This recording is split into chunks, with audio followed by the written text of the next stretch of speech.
49 ఏళ్ల వయసు, ప్రపంచ స్థాయి షూటర్, ఏషియన్ గేమ్స్ స్వర్ణ పతక విజేత, 15 కామన్వెల్త్ పతకాలు, అర్జున్ అవార్డు, పద్మశ్రీ, ద్రోణాచార్య అవార్డు. భారత షూటింగ్కి ఒక లెజెండ్ లాంటి జస్పాల్ రాణా గారు అకస్మాత్తుగా మరణించాడనే వార్త దేశాన్ని దిగ్భ్రాంతికి గురిచేసింది. కానీ ఈ స్టోరీ కేవలం జస్పాల్ రాణా గారి గురించి కాదు, మనందరి గురించి, మీ గురించి, మీ కుటుంబం గురించి. ఎందుకంటే ఈ కథలో ఒక ప్రాణాన్ని కాపాడగల పాఠం దాగి ఉంది.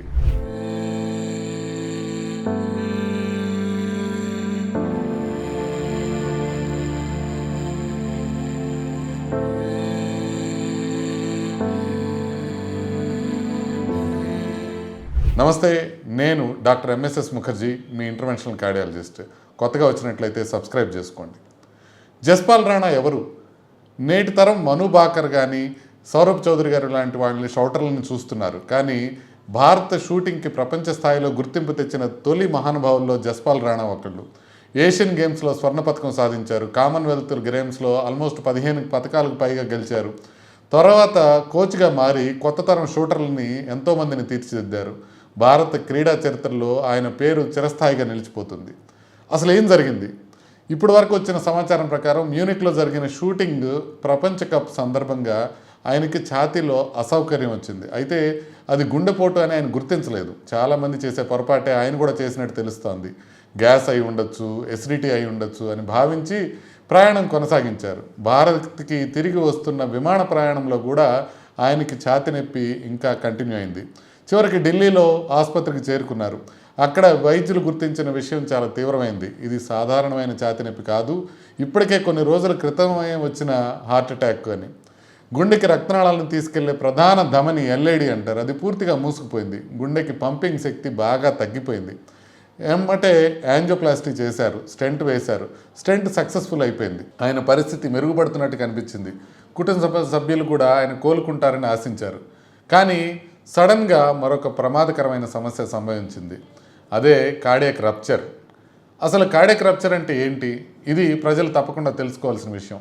గుండె పోటు వచ్చినప్పుడు గుండె కండరాలకు రక్తం అందదు, ఆక్సిజన్ అందదు. కొంతసేపటి తర్వాత ఆ కండరాలు చనిపోవడం ప్రారంభమవుతాయి.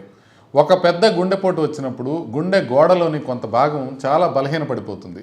అలా బలహీనపడిపోయిన భాగం కొన్నిసార్లు చిట్లిపోవచ్చు. దాన్ని కార్డియాక్ రప్చర్ అంటారు. ఇది చాలా రేర్ సమస్య. కానీ ఒకసారి జరిగితే ఆ సందర్భాల్లో ప్రాణాపాయం చాలా చాలా ఎక్కువగా ఉంటుంది.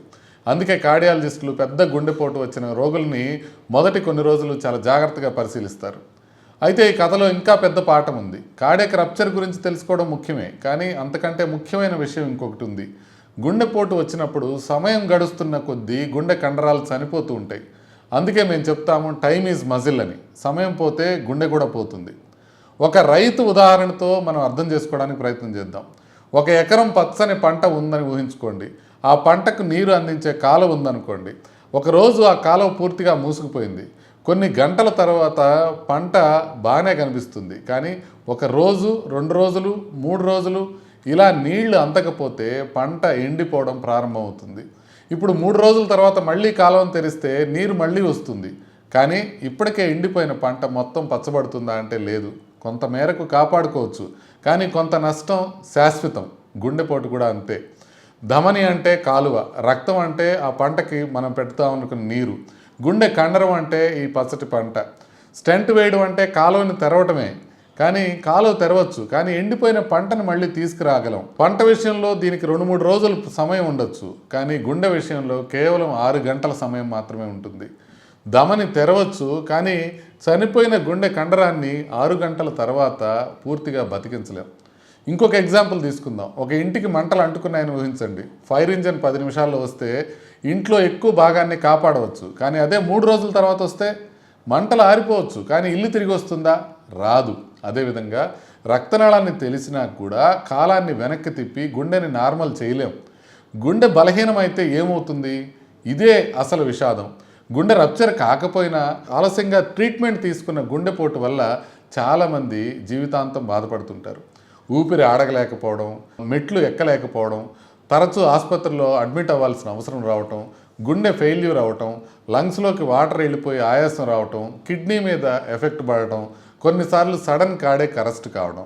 అంటే ప్రాణం నిలిచినా కూడా గుండె బలహీనపడవచ్చు. అందుకే గుండెపోటులో లక్ష్యం కేవలం బతికించడం కాదు, గుండెని కాపాడటం.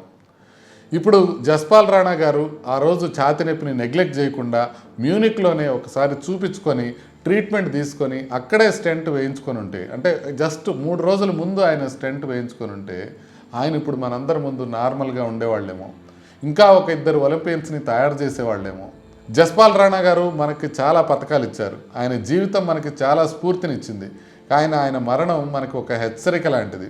ఛాతీ నొప్పిని నిర్లక్ష్యం చేస్తే గుండె క్షమించదు, నొప్పిని వాయిదా వేస్తే జీవితమే వాయిదా పడుతుంది. స్టెంట్ ప్రాణాన్ని కాపాడుతుంది, కానీ సమయానికి వేసిన స్టెంట్ గుండెని బలహీనపడకుండా కాపాడిపోతుంది. ఈ వీడియోని మీ కుటుంబ సభ్యులకు పంపండి, ఎందుకంటే గుండెపోటులో ప్రతి నిమిషము విలువైనదే. Time lost is muscle and heart lost. నమస్తే.